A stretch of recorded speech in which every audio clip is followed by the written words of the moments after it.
Incoterms 2020 book, page 3. 17.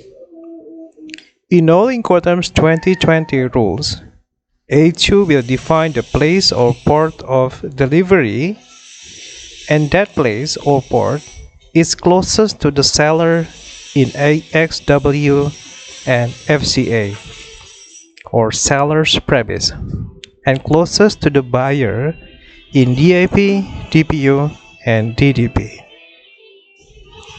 18. The place or port of delivery identified by A2 is critical both for risk and for cost. 19.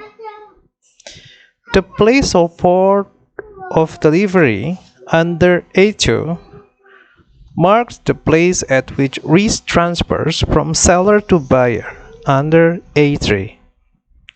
It is at that place or port that the seller performs its obligations to provide the goods under the contract, as reflected in A1, such that the buyer cannot recover against the seller for the loss of or damage to the goods occurring after that point has passed.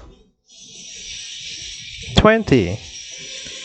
The place or port of delivery under A2 also marks the central point under A9, which allocates cost to seller and buyer in broad terms.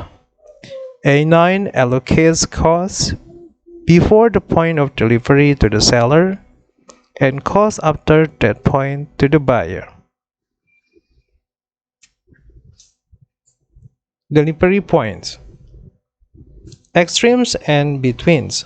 The four traditional Incoterms rules group. 21.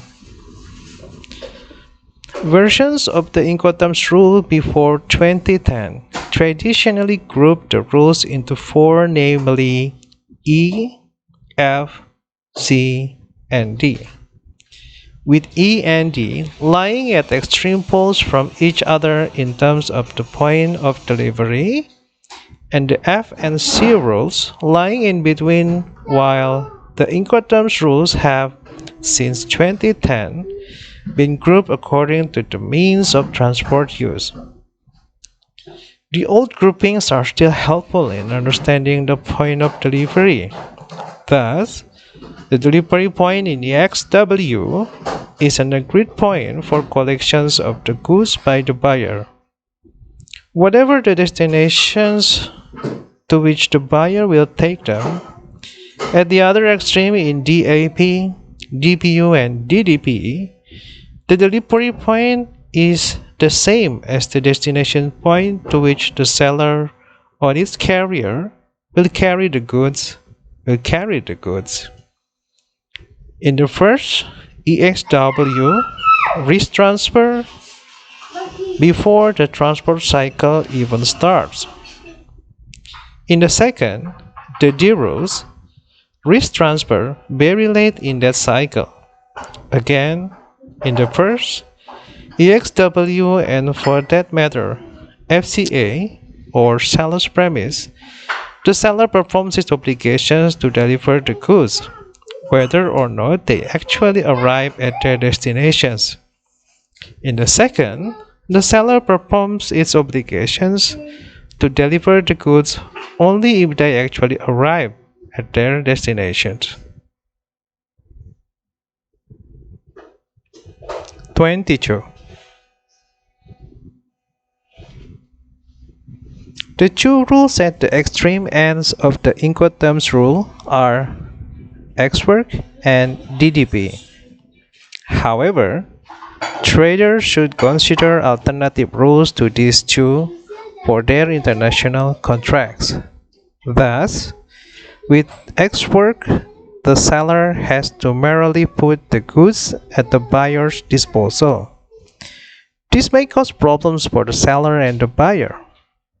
Respectively, with loading and export clearance, the seller would be better advised to sell under the FCA. Likewise, with DDP, the seller owes some obligations to the buyer, which can only be performed within the buyer's country. For example, obtaining import clearance, it may be physically or legally difficult for the seller to carry out those obligations within the buyer's country, and a seller would therefore be better advised to consider selling goods in such circumstances under the DAP or DPU rules. 23. Between the two extremes of E and D rules, there lie the three F rules: FCA, FAS, and FOB, and the four C rules: CPT, CIP, CFR, and CIF. 24.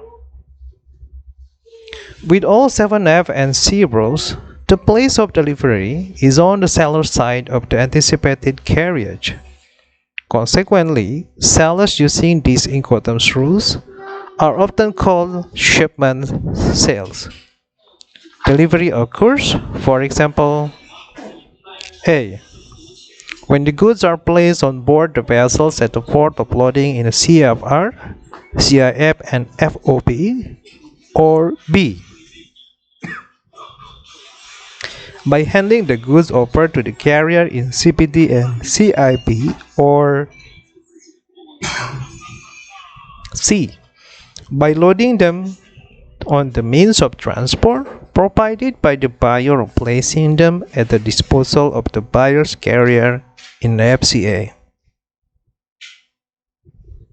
In the F and C groups, risk transfer at the seller's end of the main carriage, such that the seller will have performed its obligations to deliver the goods whether or not the goods actually arrive at their destinations.